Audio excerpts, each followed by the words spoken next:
Welcome, fellow watch lovers. Today we're looking at the Pagani design PD-1739. This isn't exactly an original design. It is an homage to a vintage chronograph that another company has also recently put out a homage to, and it takes some design cues from both of those pieces. Right now I have it on an aftermarket strap, but I will show you the original here in just a moment.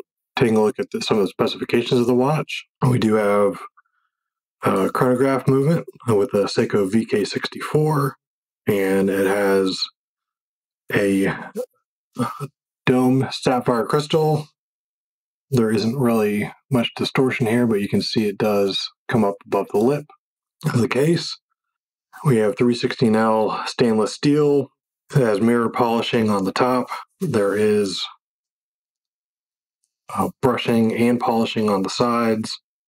And we have a bit of a tiered effect here with the case design. You have a screw down crown and pushers for the chronograph function, and it has some detailing on the ends of the pushers, which is a little unique. And we have the sign crown. Talking about the dial a little bit, we have rather flat hands, and as well as the flat hands on the subdial as well.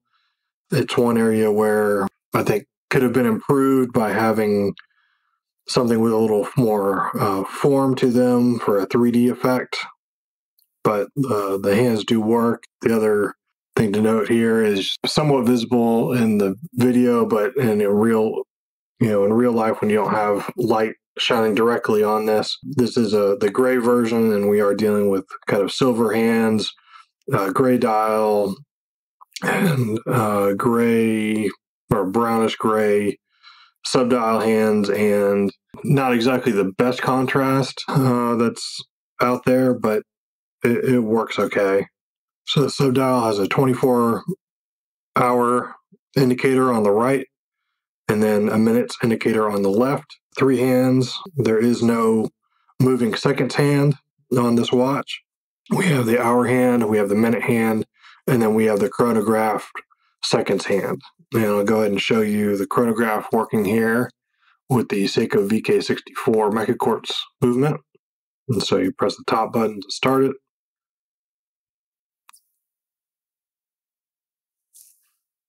Press the button again to stop. And then the bottom pusher, it flies back immediately to the 12 o'clock position. So looking closely at the dial, there is the raised white portion out of the ring outside. It's very slightly raised. Subdials are slightly recessed, very slightly. It does look generally flat overall, and I would say that's not really helped by the flat hands. To be aware of it, I've seen others mention the subdials being flat and matte, not adding much to it, and that's true, but they actually have a very fine radial pattern that you can see under macro photography, but your naked eye probably isn't going to pick up on it all that well. The indices, as well as the Pagani design logo itself, are applied. Pagani design and chronograph are printed, as well as the tachymeter indicators are also printed. The back of the case is rather plain, but it does have circular finishing with sunray dial type of effect. It says Pagani design. So it says Divers 200 on the back here. I think that the specifications were 100 meters.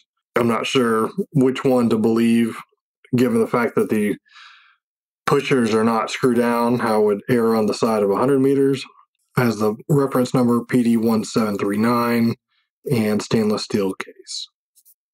Here I've swapped it back out for the Milanese style bracelet that the watch comes with. It does have quick release pins here, so it's easy to swap out the bracelet. You can see the buckle is signed here.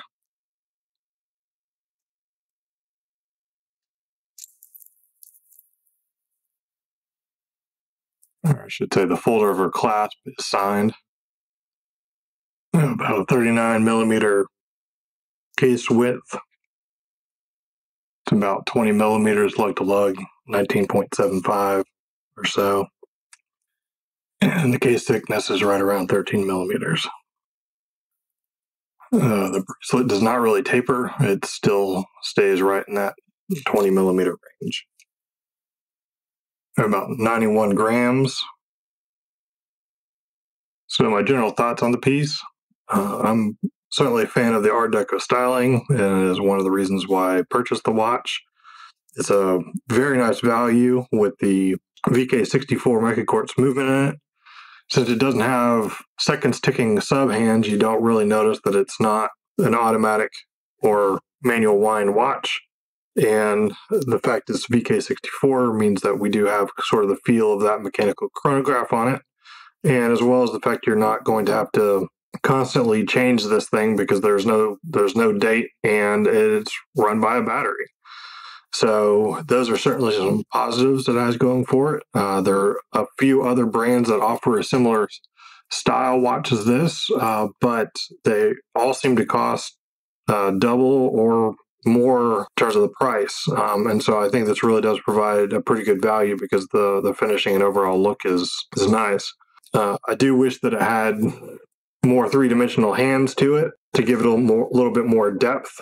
The bracelet is okay, and I certainly like the fact that this thing is easy to swap out with different options that are on the market. Just as I showed in the beginning of the video, I appreciate the compact size of the watch.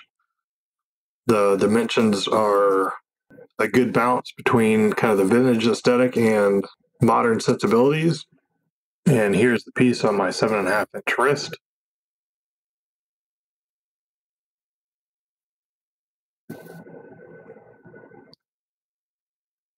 So you can see it sits rather well.